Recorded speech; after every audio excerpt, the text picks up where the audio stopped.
اور چوتھے مہینے کے 90 دن سے شہر میں کال ایسا سخت ہو گیا کہ ملک کے لوگوں کے لیے خورش نہ رہی۔ خداوند کے زندہ اور پاک کلام میں سے یرمیہ کی کتاب، اس کا 52 باب۔ جب صدقیہ سلطنت کرنے لگا تو 21 برس کا تھا،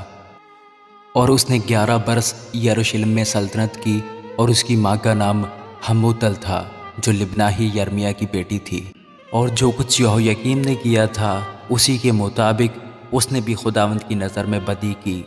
کیونکہ خداوند کے غضب کے سبب سے یروشلم اور یہودا کی یہ نوبت آئی کہ آخر اس نے ان کو اپنے حضور سے دور ہی کر دیا، اور صدقیہ شاہ بابل سے منحرف ہو گیا۔ اور اس کی سلطنت کے 9ویں برس کے 10ویں مہینے کے 10ویں دن یوں ہوا کہ شاہ بابل نبوکد نظر نے اپنی ساری فوج سمیت یروشلم پر چڑھائی کی اور اس کے مقابل خیمہ زن ہوا، اور انہوں نے اس کے مقابل حصار بنائے۔ اور صدقیہ بادشاہ کی سلطنت کے 11ویں برس تک شہر کا محاصرہ رہا، اور چوتھے مہینے کے 90 دن سے شہر میں کال ایسا سخت ہو گیا کہ ملک کے لوگوں کے لیے خورش نہ رہی۔ تب شہر پناہ میں رکھنا ہو گیا، اور دونوں دیواروں کے درمیان جو پھاٹک شاہی باغ کے برابر تھا اس سے سب جنگی مرد رات ہی رات بھاگ گئے۔ اس وقت کسدی شہر کو گھیرے ہوئے تھے اور بیابان کی راہ لی، لیکن کسدیوں کی فوج نے بادشاہ کا پیچھا کیا اور اسے یریحو کے میدان میں جا لیا، اور اس کا سارا لشکر اس کے پاس سے پراگندہ ہو گیا تھا۔ سو وہ بادشاہ کو پکڑ کر ربلا میں شاہ بابل کے پاس حمات کے علاقہ میں لے گئے، اور اس نے صدقیہ پر فتویٰ دیا۔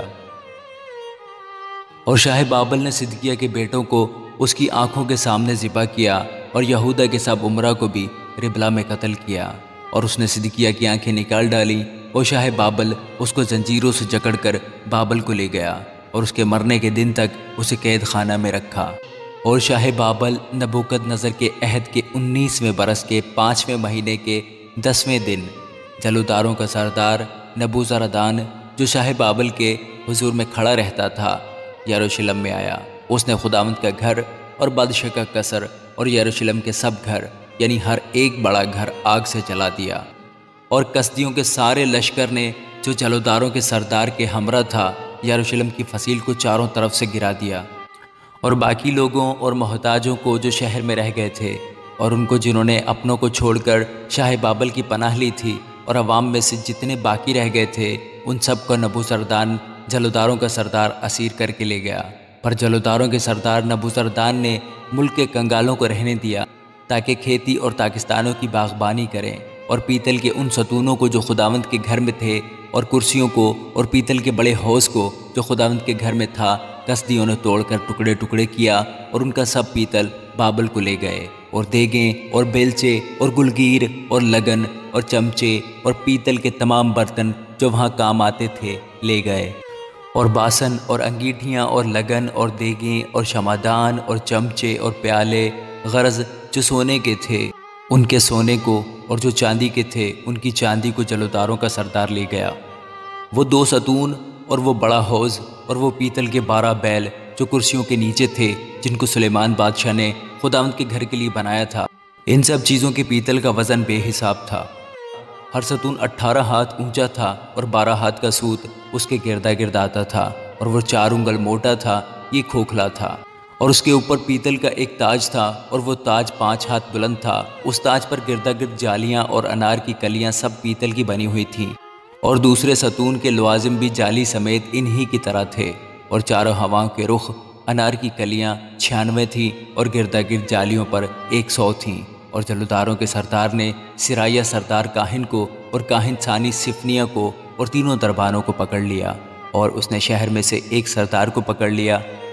جو جنگی مردوں پر مقرر تھا، اور جو لوگ بادشاہ کے حضور حاضر رہتے تھے ان میں سے 7 آدمیوں کو جو شہر میں ملے، اور لشکر کے سردار کے محرر کو جو اہل ملک کی موجودات لیتا تھا، اور ملک کے آدمیوں میں سے 60 آدمیوں کو جو شہر میں ملے۔ ان کو جلوداروں کا سردار نبوزردان پکڑ کر شاہ بابل کے حضور ربلا میں لے گیا، اور شاہ بابل نے حمات کے علاقہ کے ربلا میں ان کو قتل کیا۔ سو یہودا اپنے ملک سے اسیر ہو کر چلا گیا۔ یہ وہ لوگ ہیں جن کو نبوکد نظر اسیر کر کے لے گیا۔ 7ویں برس میں 3023 یہودی۔ نبوکد نظر کے 18ویں برس میں وہ یروشلم کے باشندوں میں سے 832 آدمی اسیر کر کے لے گیا،